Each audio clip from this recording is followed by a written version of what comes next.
Hi, everybody, and welcome to In 90 Seconds or Less TV. I'm joined with photographer Josh. We're just going to start off. Why don't you tell me just a little bit about yourself? When did you first decide that photography was going to be your thing? Um, well, actually, I am a filmmaker, and owning a camera. Well, at first I wanted to start out doing my own projects, so I had to buy my own equipment. And me owning a camera led into many other things like photography. And when I decided to become a photographer filmmaker, I would say it has to go all the way back to maybe around 5 to 6 years old, growing up in Brooklyn. Basically, like every Saturday, my mom wouldn't let us leave the house or whatever. And, basically it would be like, make sure my house is clean, make sure you guys did all your homework for Friday. And then I'd watch all like the Saturday cartoons and TV shows. And we used to go to the rental spots around the corner where you rent like tapes for $2. I don't know if I'm letting y'all know how old I am, but I'm not that old. Tapes for $2, and we would watch movies all the time. Like it would be like the best family pastime. Even though I was a kid that loved to go outside, but watching a movie was always worth staying in the house. And from then I knew I wanted to do something in the film world. Right. And I wanted to be a film critic at first, but then I was like, nah, I'm not. I don't want to like judge people for their movies. I want to make them, and that's when it happened. Nice. Yeah. So, photography kind of spun out of filmmaking. Yes. Okay. When you own a camera, you don't want to just like marginalize yourself. Kanye terms. Yeah, yeah. You don't want to marginalize yourself to creating just films. Right. And with me owning a camera, I would shoot photos. I used to shoot a lot of landscapes, and I had like this hashtag called My Beautiful City on Instagram, and then it just led from there. People was like, I love your photos, I love your photos, let's do something else. And then it led into me doing this gallery, which was like really successful. Well, the hearsay is successful. People are waiting for it, so let's see how that turned out. Right. So when is that going to happen? In March. In March. And the Yes. gallery is called Queen? Yes. Okay. So can you tell us a little bit about what people can expect in this without giving it away? I know you want to Yeah, I keep it. I could share a little bit. All right. Exclusive. Exclusive. Basically, Queen is about my appreciation for women.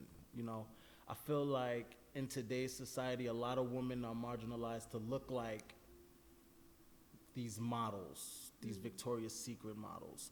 And basically, I went to St. John's University where there were a lot of beautiful women, but they weren't models, so they were always looked over in a sense. And, I wanted to just bring light of capturing their complete essence, if y'all could take hint into that, their complete essence and how beautiful they are, and post these photos, well, not post them, but show them to the world. And then basically, people will see them, everyday people that would pass by them regularly. You see this girl, you don't really think about her Right. like that. And then you see this photo and you're like, wow, she's gorgeous. She's beautiful. And then I would never share the name, but me and the model usually have a laughing joke in our head where we'd just be like, yeah, see that? Right. He should have hollered at you in college. Now you won't give him a chance. But that was the main idea for it, just trying to show the beauty in all women, shapes and sizes, colors, creed, don't matter. Well, that's really good, and I appreciate that because especially now with this new twerk sensation going around the world, it's like we're kind of promoting ourselves as women. We're kind of promoting ourselves as more of sexual beings, which isn't a bad thing, but it can be negative still Yeah. because people don't really know how to take it Yes. all of the way. So I feel like sometimes when I look at different photographers, and I actually had this conversation with one of my other friends who's a photographer as well, and it's like anybody wants to grab a camera or buy a camera right quick and then get some girls in their studio just to take pictures just because. Yeah. Just to say, oh, I had them in the studio taking pictures, and the girl feels like, well, I was just had these professional pictures taken, but really it's just whatever. Right. It's just to get some naked people in your Deface the house. art. Right, defacing the art. And I appreciate it when there's artists out there that are trying to do more than just that, because there's definitely beauty in human bodies, 100%. And I do appreciate when people are able to actually see the art in that and then post it up and make it amazing. Yes. Because a lot of the times I just feel like we degrade ourselves Yeah. more than we need to. Yeah, that was one of my main objectives with doing the gallery, was to make it in the most tasteful and artistic way. So when people see it, they don't say, "Oh, ass and titties." I'm sorry if I'm not supposed to say that. No, that's fine. Okay. Yeah, if they weren't supposed to say it. Just to change the light on it. Like, you go on Tumblr, you see these naked women, and you're like, the only thing you think is like sexual when you see it, because it's like raunchy and it's just Right. out there, like Terry Richardson-esque, you know? And I was just like, I got to do something different. And I feel like, why not? This is the time to do it when you're young, share Yeah. your light.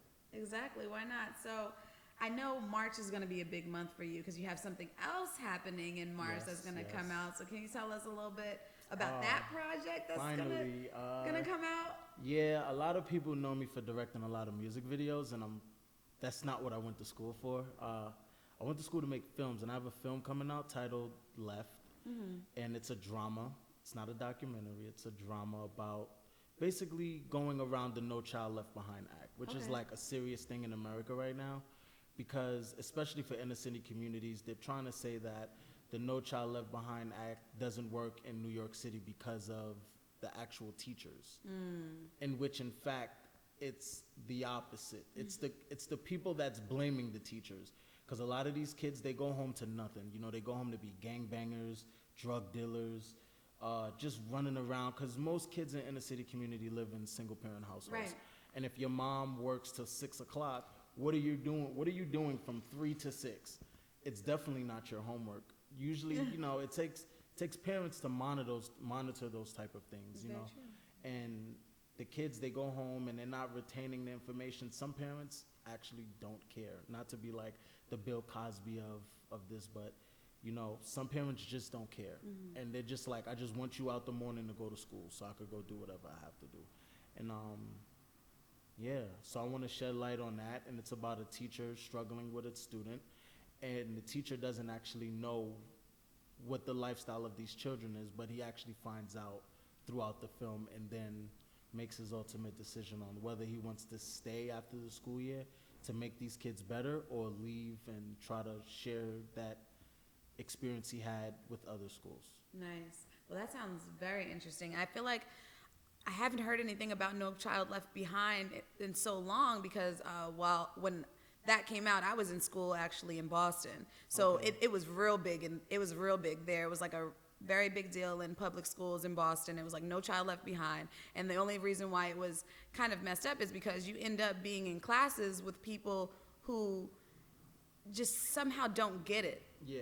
And it's not because they don't get it, it's just because they have a different support system than you probably have. like- And it creates a lot of tension actually in classrooms, this No Child Left Behind thing, because you have someone who's older who should have been gone, but now we're gonna keep them because we have to make them learn, and it becomes kind of like a torture-esque type of thing. It's Yeah. not good. And it kind of makes you like insecure to raise your hand whether you know the answer or if you don't. So you just have a bunch of students like this. Exactly. I'm not raising my hand because they'll tease me if I know the answer. Right. And then if I don't know the answer, I'm still gonna be in this class anyway. Exactly. So that's very good that you're And doing it brings something like the that. dropout rate even more higher. Because I've seen people fight through high school up to like the age of 20. And after 20, for some of those who don't make it, they just leave school. And now you have more dropouts on the street. Right. I definitely get that 100%. Well, I want to say thank you. I hear 2014 is definitely going to be a kick-ass year yes, for you. And I hope that I'm able to attend some of these events in March and I will everything. definitely send you guys some invites. Yes. I have 350 seats for the screening of the Oh. film. So I'll you be should in one of taken them. care of. Yes. Good. So thank you for joining me here on my nice little comfy couch today. Yes, relax, right? Makes you want to fall asleep. So before I let you go, can you tell the people where they can find you at? Instagram, Twitter, whatever. Yes, you can find me at Lucky Peters, Lucky_Peters on Instagram, Twitter, Facebook. Yeah, that's about it. Or if you just want to find any type of music videos of the sort, you could just Google it. It'll pop up in YouTube or something. Nice. Well, thank you for joining me. I hope to hear from you soon. And Thank you. see you later.